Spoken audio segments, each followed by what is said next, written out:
Okay, I think we're on. Hello, everybody. Hello, Ross. Hello, Nicole. Hello, Bradley. For the benefit of people who don't know me, I'm Dana. I'm Mama Yellowtrace. It gives me great pleasure to be here with you all today to host this webinar with my fabulous co-speakers. And this is actually my first webinar. So, you know, I think, have you guys done a webinar before? Have you been recording webinars? Is anybody a pro on here? I should know that. First time. Ah, cool. Okay, so we'll all remember this because it's all novices. Well, what could possibly go wrong, right? So welcome to not another conversation about design, the future of design. I think I'm excited about this topic because I guess we all are recognizing that this is a really unique time. None of us know what the hell's going on.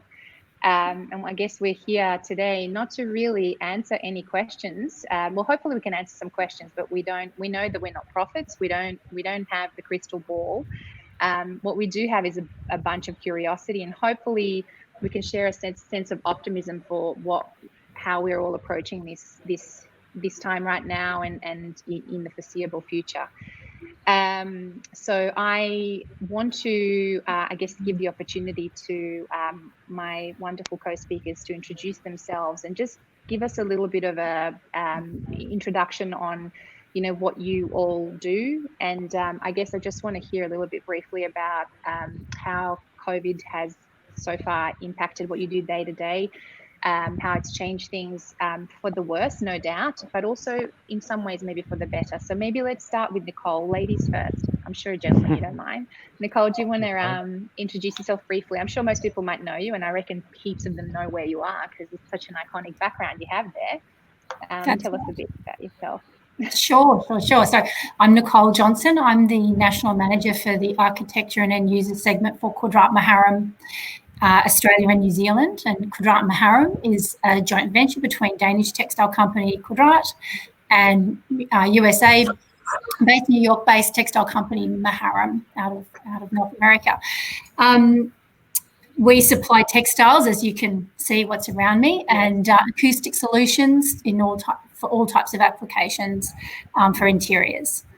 In terms of some of the effects of COVID, I mean, immediately for us, we had to really address how we show the tactility and colour of textiles. And when we have gone around and seen our clients forever, we realise we're really low tech. We don't use technology or need those devices to actually present our. And for those of you, I'm sure you've all know the Kvadrat Maharam fans. Yeah. And that's what we're known for. So our biggest challenge immediately was how do we bring tactility and colour online? And so, a bit of trial and error, but we worked out that was all about, showing strong imagery and colour and close-up of tactility as possible. And it was actually really refreshing once we mastered it to seeing those presentations online was as a good release from, the daily grind of working from home for everybody. So yeah, that's great to hear. I think, those concerns of yours are real to everybody. It's not, obviously for textiles in particular, it's really difficult to show it in a flat image. But, I'm sure for Ross and product and same for Bradley, interior, the design. Yes, some things are easier to showcase digitally, but nothing beats the real thing. Agree. So it's a really, and even face to face. Like I was nervous. We're going to all connect via a screen because we're not in the same room. This would feel very different if we were near each other. And I was sipping coffee somewhere near you. Sorry, I hope you don't mind me drinking coffee. I really need it. So I guess, you've already touched on the pros and cons. I guess, Ross, do you want to be next to talk a little bit about? Who are you again? Sorry. Sure. Everyone. My name's Ross, and I'm the creative director and owner of Ross Gardam Studio. We produce furniture and lighting with a focus on originality and authenticity. From a design perspective, most of our work is heavily involved in context, and we work really hard to what I hope is the creation of products which have really smart functional solutions. But what I'm really interested in as well is how people experience and interact with objects, and how within our work we can create small elements, sometimes really subtle elements within the design, but ultimately they can bring people joy. Is kind of our aim. And tell me about COVID. I mean, you seem to have had a very strong year, at least, you know, from an observer point of view. And you guys have launched lots of new products. It's been a particularly buoyant year in terms of product design. But how has COVID affected you and your team day to day, negatively and positively? I guess we'll touch on that a bit more, but just briefly. Yeah, I think if the audience, I'd imagine the audience are probably from the A&D community, architects and designers. I think so. Yeah, that might be a bit of an assumption, but yeah, I hope I think so. we've experienced, probably exactly the same thing as the audience. I'd say, like, we've been working from home since March. Maybe where we differ a little bit is we're also a manufacturer. So within our studio, we put our lights together. So we kind of a manufacturing studio as well. So we've had to close all that for 8 weeks. That was the main, I suppose, just the day-to-day complexity of dealing with that has been the main issue. Zoom fatigue. The actual products. Zoom fatigue. Yeah. And too many trackpads. Yeah, so our design studio is still not quite back. I'm wearing everything stretchy. Sorry, that's Bradley. How about you? You work at Woods Bagot, and you are at home at the moment, aren't you? We haven't done a survey. Yes. I'm in the studio, and I'm in Sydney, and you're in Sydney as well, and Nicole and Ross are in Melbourne. So you're at home, and I guess you have been there for some time, have you? I actually didn't realise that you were still at home. No, we have flexible working at Woods Bagot, so we can choose which days is preferable for us to be at home and which days we are better inside, in the studio. So it's really up to us to decide. But really, the home office is just as good as the office in the studio, depending on what type of work you do. That's true. It's so effective if you just need to, have a meeting, or you need to focus, or you need to just, write a report, and you can do that at home just as well as you can in the studio. But then, time in the studio is great too, because you get to collaborate and work with your team. So, there's benefits for doing both. Yeah, that's true. How do you, sorry, and I haven't given you the opportunity to tell us a little bit about what you do at Woods Bagot, you and your team. So please do that for the benefit of those who may not be familiar with what you do. No worries. So my name is Bradley Lee, and I lead the workplace interiors team in the Woods Bagot studio in Sydney. Look, I've been incredibly fortunate to have worked across a number of sectors and different types of spaces, from public to retail, to residential, education. But right now I'm deeply focused on workplace design, and I think it's such an awesome time to be alive and to be designing places for people to work, especially now that it's so blurry and what the definition of work is and a workplace is. Look, the thing that I've had to sort of work with and deal with in this pandemic is, to find really creative ways to work, really, and to connect and remotely, and to communicate design, which is traditionally communicated through, printing out drawings and taking to your client and, anticipating that presentation. But now it's changed so much. So, I'm presenting through Zoom, through email, we're communicating through WhatsApp, text messages, and even Instagram. There's so many ways. Look, I think technology, has made our jobs a lot easier working remotely, but there's still a long way to go in creating those authentic experiences. Sure. I'm sure it's also complicated it. It must have complicated it as well, because, I struggle with too many inboxes in my life, and people were DMing and emailing and here and there, and like sending all this stuff to your client and not having that centralized spot. There's a lot to absolutely. It's kind of not growing pains, but change pains, aren't they? Definitely. But you just got to roll with it and see how it goes. How do you manage the? Do you guys, with your team, when you're working with them, do you kind of decide what days you're in the office together, or when you have your meetings face to face? It's very coordinated. It's organized chaos. it's organized chaos, and everyone has their days they wish to work in the office and some don't, and there are days where we need to be in the office as a leader. You need to be in the office to support teams, but then you could be working with other leaders who could potentially be there whilst you're not there. So it's a really structured and organized chaos, as you say, but really organized and planned so that we can do both and can still have a level of working from home and flexibility, but also being in the studio to just be part of a broader team. Yeah, I think the organized chaos is kind of like a nice segue to what we're actually talking about here. And I guess what we are. I guess the whole premise of StarCraft wanting to organize this webinar was really to enable the design community to think.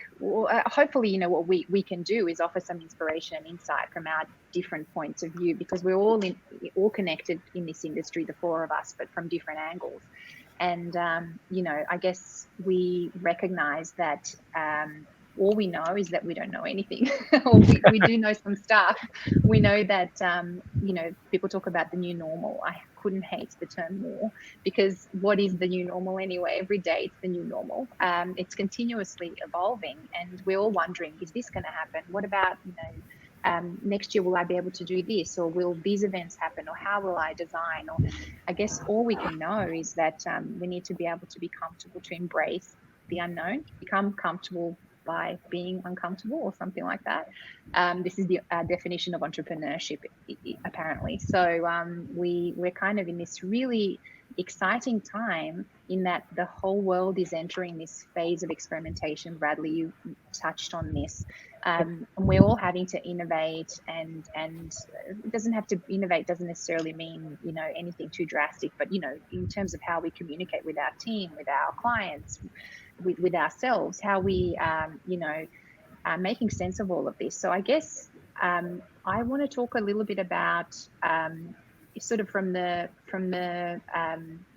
perspective of how we're going to approach the design of spaces that are going to be non-residential. So essentially where people gather. So that could be a school, a shop, a workplace, anything that's where we don't live. Because now, we've all spent so much time at home, and even if we haven't spent time at home, we very rarely go to public spaces, or certainly not the same way as we used to. So those spaces are changing, and will continue to change.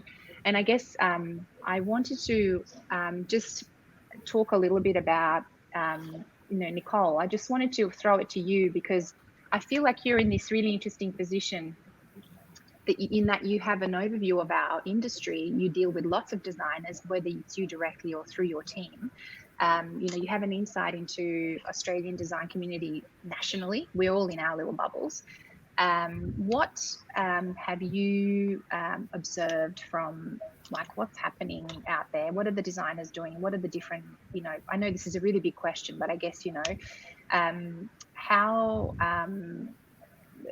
what messages of hope, not hope, but what positive impact have you seen come out of all of this? How are the designers tackling their day-to-day, I guess? Yeah, well, it's interesting too, because the states across Australia have been impacted so differently, and I think, Bradley, you're in a bit of a position like me, and you've got global studios like we have global locations, so everyone's in and out of different phases and impacted very differently. So, for Australia, WA has been impacted far less in terms of restrictions. So we're seeing kind of, I hate to use the word normal, but normal behaviour out of WA for some time. Being able to go out for lunch and dinner to bars and all of that, and coffee with your clients for some time. And, for Melbourne, we're only just starting to be able to connect that way here, and Sydney's different again, and Queensland, and again in a different state. So that's been really interesting to observe. And I have to say, and I'm sure, Bradley, again, you'll be able to comment on this. One of the interesting points that I've seen is, particularly with practice leaders, is when it comes to deadlines. That's more stressful than it ever was, and not being able to be in the same place as your team. So I think that's something that we've definitely seen, and also, but what's been really, what I love about this though, this time, is that it really is the period for trial and error, and it's sort of okay when things don't go okay, because there's always a new way to try. So I feel like, you know, innovation and new ways of working are happening faster than we've ever seen. But I love that, actually. Sorry to interrupt you. I love that about right now, that it's like, it's okay to not be perfect and super polished. And I think we really have that tendency here in Australia, particularly, to just make it so schmick. And sometimes that can get in the way of progress. But sorry to interrupt. Keep going. Well, that's fine. I think that's been refreshing, and those who can accept that when it's not going to go right and adapt, that's, you know, and learning to do that. And I think we've all had to do a bit of that.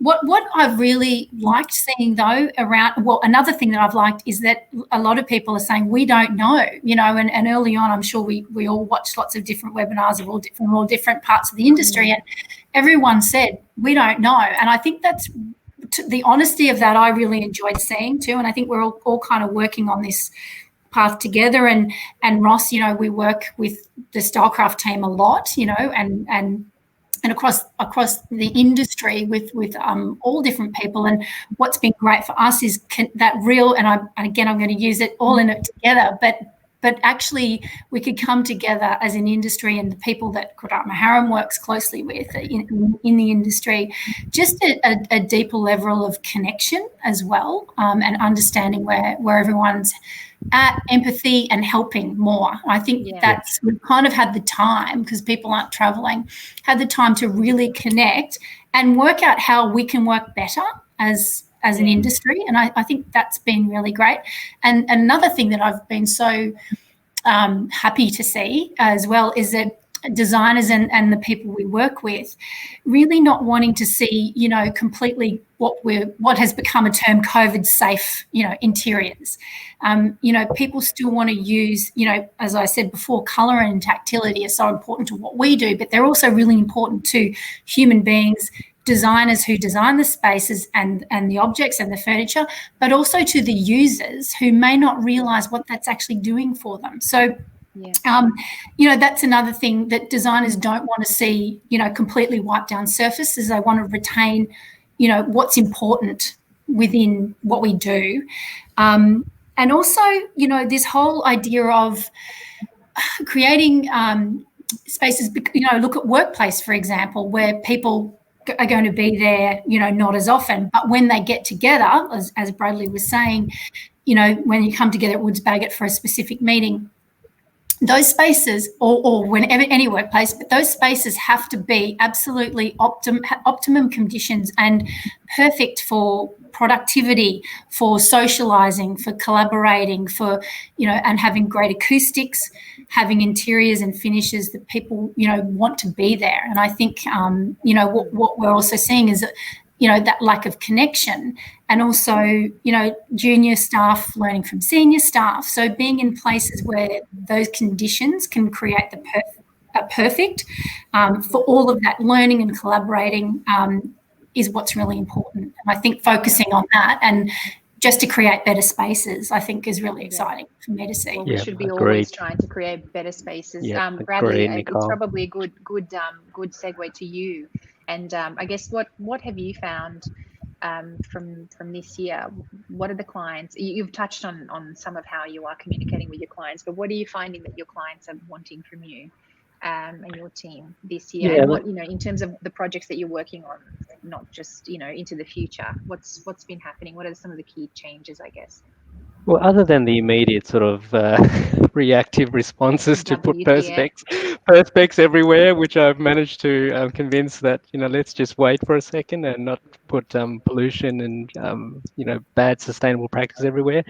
But I mean, most of our clients at the moment have similar troubles at the moment, and they, you know, what's keeping them up at night is really how can they manage and determine how much space they need. It's so unpredictable, you know, that rent is not cheap, and you know, clients don't know how much space they need, what the future holds. It's so uncertain. So the things I hear from them is, you tell us, you know, what we can do or how much space we need. But we just completed a project for CBA, at South Everleigh, and it's a large-scale workplace, for 4,500 employees. We designed it for 80% utilization, and now it sits at 30%. So I mean, this is attributed largely to the pandemic, but also CBA as sort of a leader in flexible working. So deactivation of the physical office environment is a real problem for our clients at the moment. One of the things I'm currently working on at the moment is a blue sky piece of work for a global tech client. Again, is to reimagine what the future of workplace for them is like. And it's quite a confidential project, but it's been a really exciting journey so far, because I love it when you ask a client what's the brief, what are the parameters for your new workplace, and they tell us, you go away and you figure it out and you tell us. And that, I mean, that itself is great to be able to sort of, everyone is unknown, everyone is unsure of what the future holds, and all you can do is just put your research in and come back with a solution that potentially could work for them. So I mean, there's these issues are happening at the moment. There's lots of different models out there, and what we see as the future of work is really shifting from a workplace to a workspace model. And that means work no longer means you have to be somewhere. You can be anywhere. So I know organizations are now starting to sort of look at decentralized models where there is no sort of head office anymore, and that you start to create these little satellite offices regionally or around different parts of Australia, so that you can actually work closer to home. I mean, these are sort of the issues and challenges we're facing at the moment with a lot of our clients.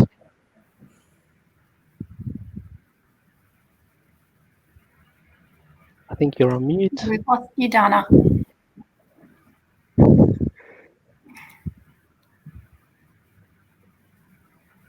We still don't have you, Dana.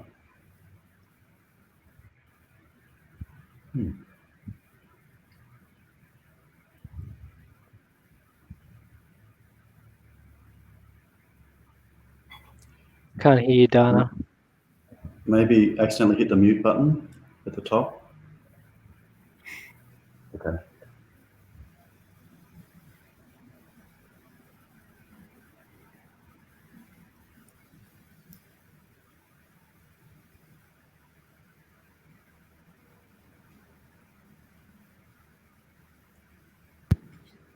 Is that better? Can you hear Yes. That's better. We can hear you now. I'm going to have to. I was having technical issues while you guys were speaking. Now I'll just ditch the earpods. Who invented those anyway? I'm glad I'm not the only one. I could have gotten myself a Madonna headset. That's what was the problem. Ross, sorry, I was wanting to get to you and just get your take on, I guess, your perspective on what you feel like has been happening and what you have seen from your own practice, I guess, as someone who services our design industry in terms of, people come to you either directly, the designers, or through Stylecraft, to look at your product. What have you found that they've been wanting this year, or has it differed at all? Totally, yeah. Tell us. Yeah, no, it has. Like, I feel like a bit of a hermit because I haven't really seen many people this year, but I have been fortunate enough to have a number of Zoom presentations with Stylecraft this year. We released a big product, or a big collection for us, called Place, which is a lounge system for workspace. Yeah. So it's been really nice to communicate with industry on a kind of more one-on-one level. Sometimes when you have a presentation full of people and a few glasses of champagne, you don't actually get to discuss, real project requirements, etc. So it's okay. We can still have the champagne. So that's been really nice. And the other thing that's been really nice is I think the feedback that we've been able to deal with really, really kind of easily, which has been good. And I think I've just been really fortunate with the products that we've released recently. Like, Place was designed to be ultimately flexible. So we were looking, when we were designing it 2 years ago, we were looking at how we could change up a space within an 8-hour day. So how it could service, 3, 4, 5 different tasks through the day. So when it came to dealing with issues of social distancing and pandemic from designers. We were dealing with, instead of on that micro level, we had a product that could deal with change within a day, but we were dealing with responses to, we could do this setup this month, we could do this setup in the following month, and then in the future there's another setup, but we don't know what that is, but that's okay because we have flexibility. Yeah. So I think we kind of just got lucky in respect to the products that we've been working on. And if I'd known what was happening in 2020, is it luck, or is it that you were developing something in response to the market, and that this pandemic really hasn't thrown anything necessarily extremely new our way? It has in many ways. It's also accelerated what was already happening. It just kind of made it. And I guess also, you're an Australian designer, your products available locally, and I think we've all, as the designers here, I think genuinely want to support our industry and look at our local offering in a way that perhaps maybe wasn't possible. I'm going to say 10 years ago.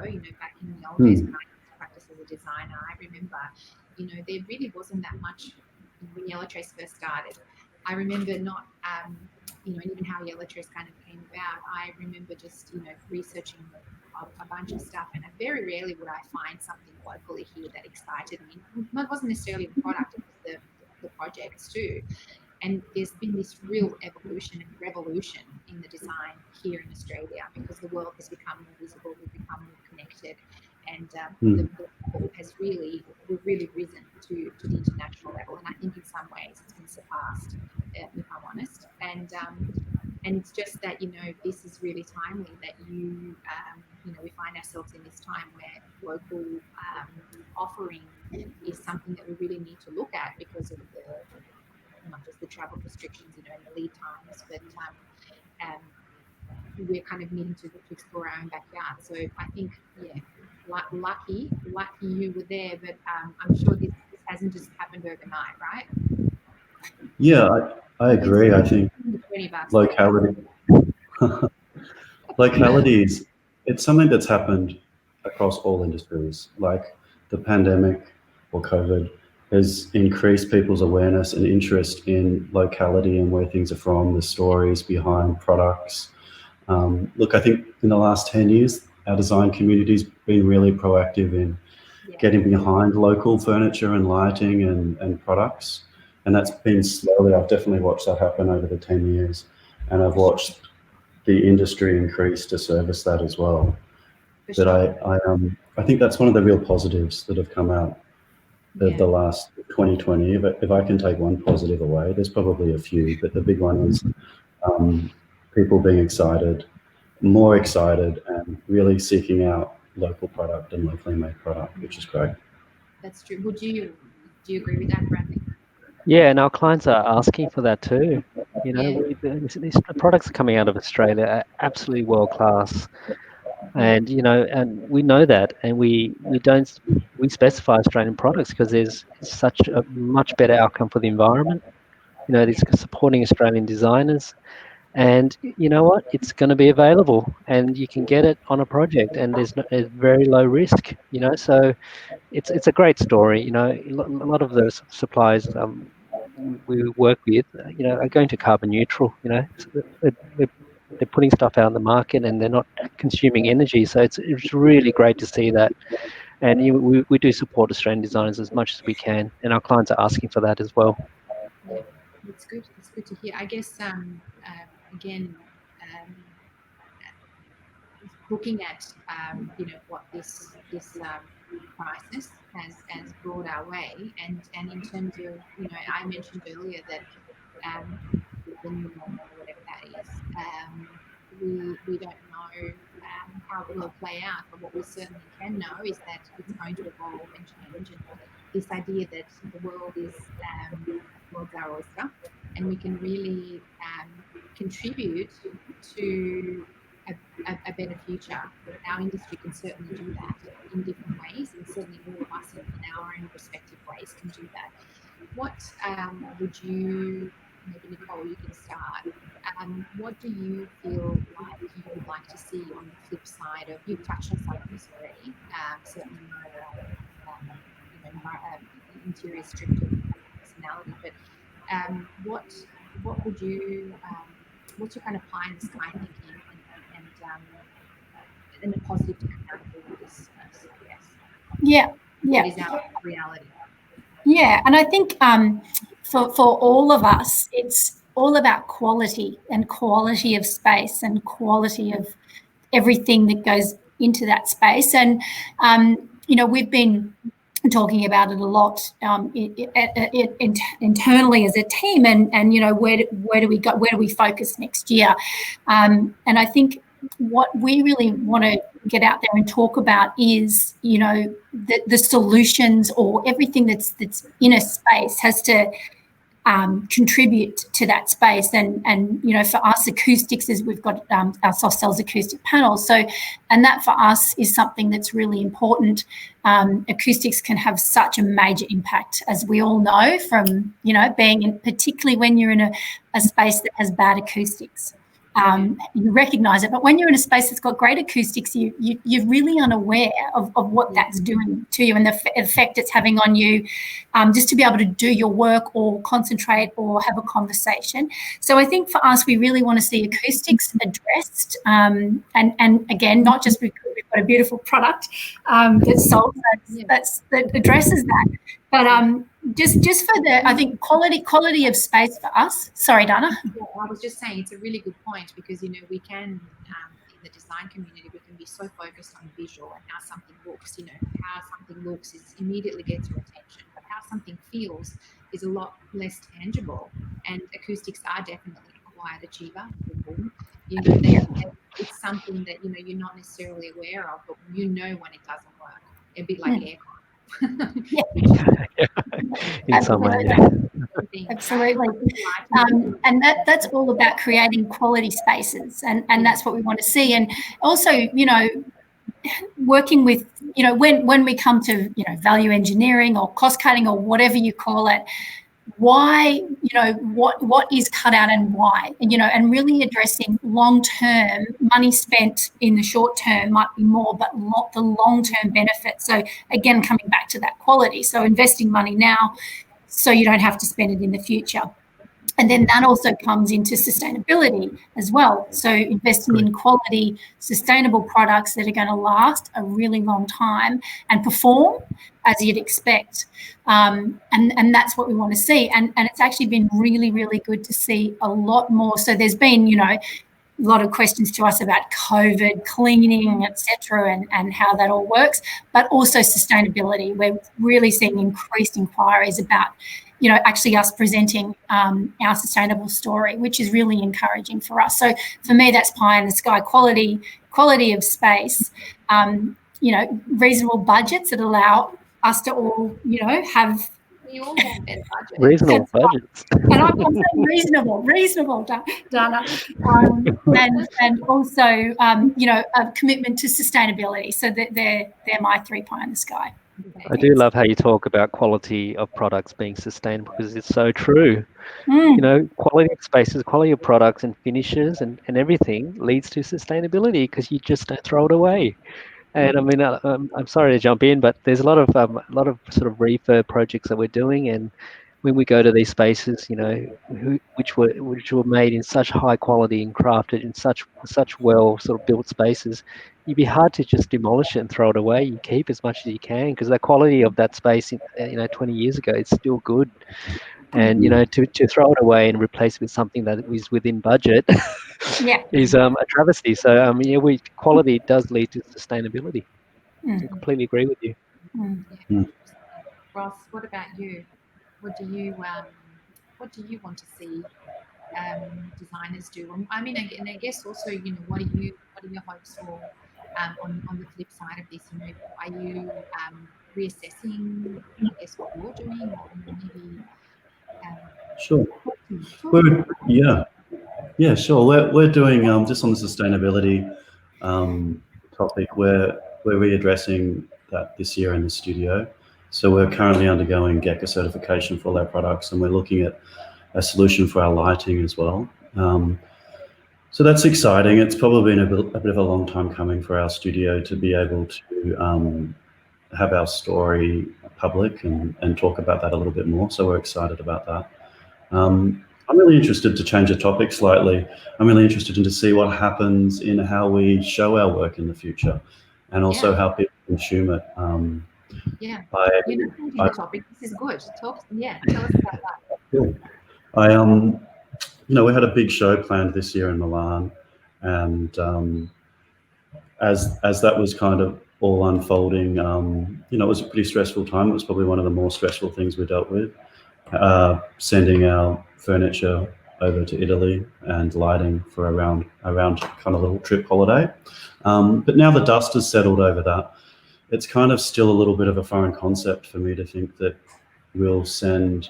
as an Australian, we'll send our lighting and furniture halfway around the world, and send me halfway around the world to shake hands with 100,000 people at a stand.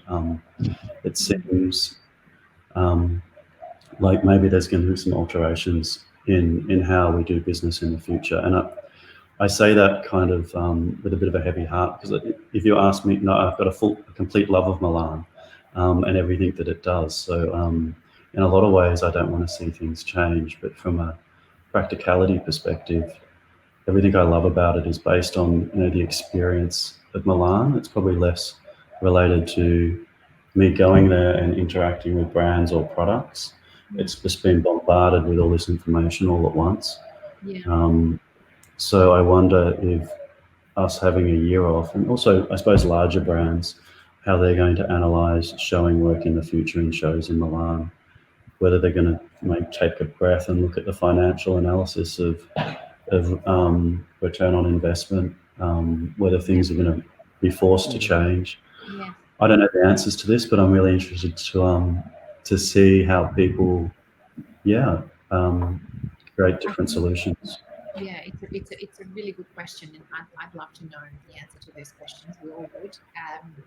But I guess with there have been a number of shows cancelled. We know that next year Stockholm Design Week, which is the first, it's the second global design event. I think the first one is Maison Marché. We haven't heard if that's been cancelled, but Stockholm's been cancelled.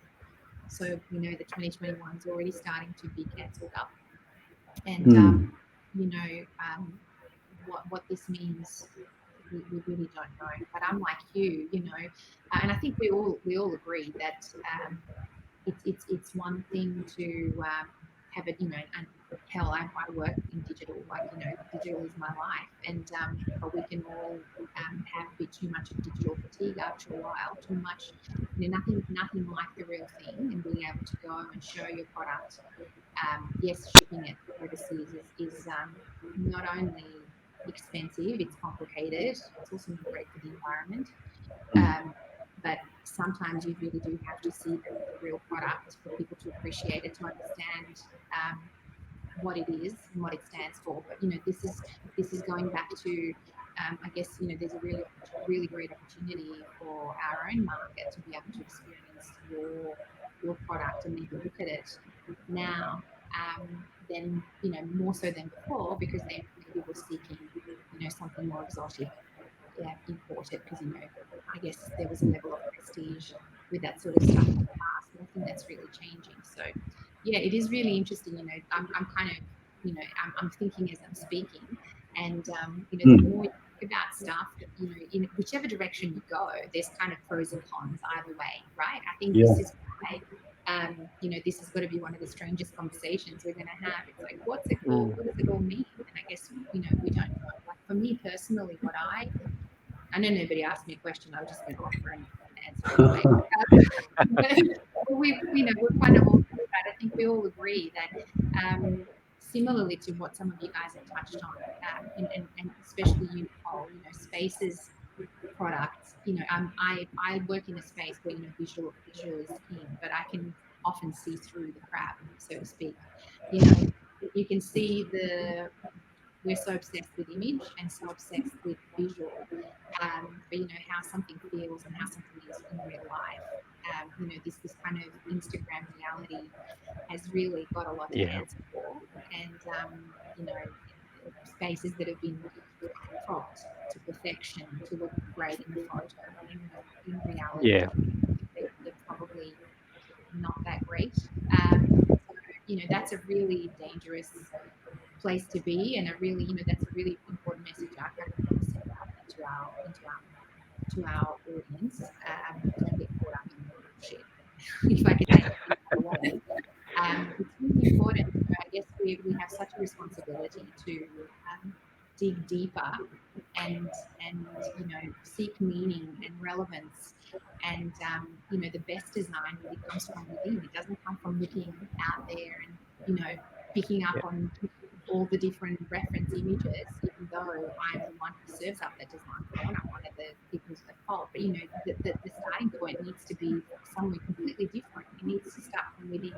And then once you know what that is, then you can, look outward for various places, what product, what materials, once you actually have that story sorted out, that's really a big important thing that drives me crazy when I see, I don't know, stuff that just is kind of pointless. And, of course, it's unsustainable, not just for our environment, it's unsustainable for our bottom lines, You go crazy just looking at that sort of stuff. So I don't know if any of you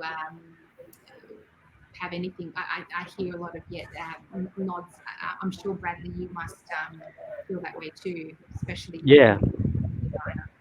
Yeah, I think frugality is upon us. I think there's a lot of investment in designing places that are temporary, that may be around for 10 years or so. I think frugality is really upon us, and I think it's great. I think we're starting to direct our energies where it matters, so really looking at things that are timeless, are sustainable, and back to simplicity and not overdoing design, not over designing. It's not about the latest and greatest thing that comes out of Europe, whatever. It is about what is relevant for what we're doing with that client's money, really, and what they want out of that. And they don't want flash. They don't always want flash. So, I think we are moving away from a little bit of that sort of tailored, highly tailored for a workplace, that highly tailored workplace, to more of a tunable sort of space. That spaces, and Ross, you mentioned that your furniture can adapt and change. It really is something that is going to be so popular for clients who don't really know what the future holds. The unpredictability of teams coming into the studio. Do they come in, or is it empty? Or is there a lot of people? What do they need? And furniture becoming really adaptable and actually shifting and moving and changing, so that the actual teams can use it in the way they want to for a particular week or month. We see that as the future. We can't. Back then we could say, look, there's 80% of people that are going to be in the office, and here's where you're going to sit. So it was dictated, but I think it's going to move to a more self-organizing way of working, and I think and I think the employee is going to have a big say on how they want to work, and so the furniture and everything that comes with it is really important. That's right, that's the future. Awesome. That's an awesome little ad for place, right? Is that right? I guess there's one more thing I wanted to, wrap up on, and I'm conscious of our time and people's lunch breaks. One thing that I keep thinking about in this time, and again, we can't control and know what is going to be and how we're going to do it all. But one thing that we can control is how we feel and our own mindset. I think that's a really, this is really relevant for any time, especially now. And I say this because I've always been conscious of designers' mindsets and the industry that we work in, because design is such a generous giving activity. To design anything, you have to pull something out of you and give it. It's like caring. You have to care. There are different levels of caring. And so therefore, how you feel as a designer in that sort of state is super important, because I think that gets passed on essentially to whoever ends up being the end user, whether it's a product or a space or an experience, whatever that might be. When you're creating something, that kind of intention that comes from within us, is really important. And I think, you know, it's a tough time. Well-being has been impacted. I know my well-being has been going through ups and downs. Various, you know, there are days I'm good and I'm bad, and you know, it's just this I'm not knowing. And some people are super happy and comfortable with it, but for most, it's really an uncomfortable time. So more important than ever to feel good, but possibly harder than ever. And I guess, you know, I'm just wondering if you have thought about this at all. Have you? And I guess what have you done? Just any tips on what have you done in your daily rituals in the past, however long it's been, 9 months, 8 months? How have they changed? And have you observed that they've had any kind of positive impact on what you are doing? Nicole, you've mentioned that you've been doing a lot of reading, for example. Yeah. Can you talk a bit about that? Or yeah, I mean, I think the thing is, my daily ritual got very used to not doing any exercise, which was just bad. But no, reading. I've bought a lot of books and been reading a lot. But what I have done too is bought a lot of books on colour. And colour is always something that's been really I've been really interested by. But I really have had the time to learn more about it. So I've bought about 6 books on colour, and it's just been really interesting to learn again. And I think that's really helped me. And then we've introduced that learning into little sessions internally for the Kvadrat Maharam Australia team, and I'm doing a session on colour with the Kvadrat Asia team soon online. So it's actually my learning has really helping others, and I think helping our team be better at what they do. So that's been great for me to be able to feel like I've hopefully helped other people as well. Yeah, that's great. Have any of those books been by Hela Jongerius on colour by any chance? Yes. Yeah. She's queen of colour. I love it. Yes. As you can tell, I'm a bit like colour happy today. Optimistic Dana. What about you, Bradley? Have you changed your daily rituals at all in the last? You must have, not going into the office. Yeah, definitely. And obviously technology's allowed us to work and multitask like you won't believe. So I think if you can carve out some time, if you've been invited to a meeting where you don't really need to be there, and you can go for a walk and have a meeting, that I think that's one of the greatest things you could do. You're still engaged, you're still listening, and you can still input, but you don't need to be physically sitting static. And I think if you can get out and get some fresh air, go for a walk and some sun, and working outdoors has been a game changer for me. I think there's a level of inspiration you get from being out in nature. And I'm lucky. I've got when I do work from home, I do have quite a nice little backyard I can work at, and it does help you think and it helps you be clear. And it really has been a game changer. And I think that is definitely a ritual I would try and continue. That's awesome. There's no putting you back in the office full time. I can see that. No, I'm still there. Not full time, but I'm still there. You do look very comfortable, though. Yes, I know. What about you, Ross? I mean, Yeah, it's all great to say. I know there's been big lockdown and children at homeschooling and whatever. So I think that's when I became, how important it is to have, the importance of mindset and how different things can impact you. Have you managed to carve out any time for yourself, or I don't know, anything you've observed there? Yeah, sure. I think I'm generally a glass half full kind of guy anyway, which maybe helps. I've just been doing the normal things like keeping fit and healthy. I think I'm a bit aligned with Bradley. Like, the thing I've really noticed is how green space has been activated around me. Probably not in the work sense, but I have been working a little bit outdoors as well. But just how people, after being locked up for so long, how people just gravitate to the parks. I've never seen our green spaces activated the way that they've been now, where it's hard to find a piece of grass on a sunny day, which is just lovely. And I've taken that on in a big way, and I'm going to grab hold of it and keep hold of it, Yeah, and make sure that I spend more time in the green spaces around me. that's great. So we all need to take off our shoes and walk on the grass a bit more, by the sounds of it. Totally. And embrace Definitely. The shoe's already off, Dana. Okay, that's good to know. I've got my shoes on, but I support color theory for sure. Well, I think I'm going to wrap it up there, unless there was anything else that I've failed to ask you and you guys have a burning comment. I guess just the closing comment from me. Thank you all for joining us today. And I guess one closing thought for me has been that, it is an exciting time. It's daunting and exciting. And I guess, especially I'm sort of speaking for the designers in particular, interior designers and product designers. It feels like, I think the reason we're so uncomfortable at the moment at times is because we're out of our comfort zone.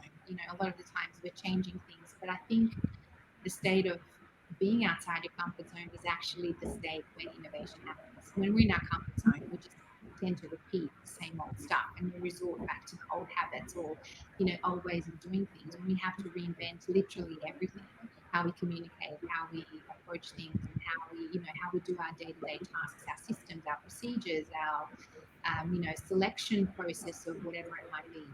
It actually opens us up to new possibilities, and I think that's why this is such an exciting time.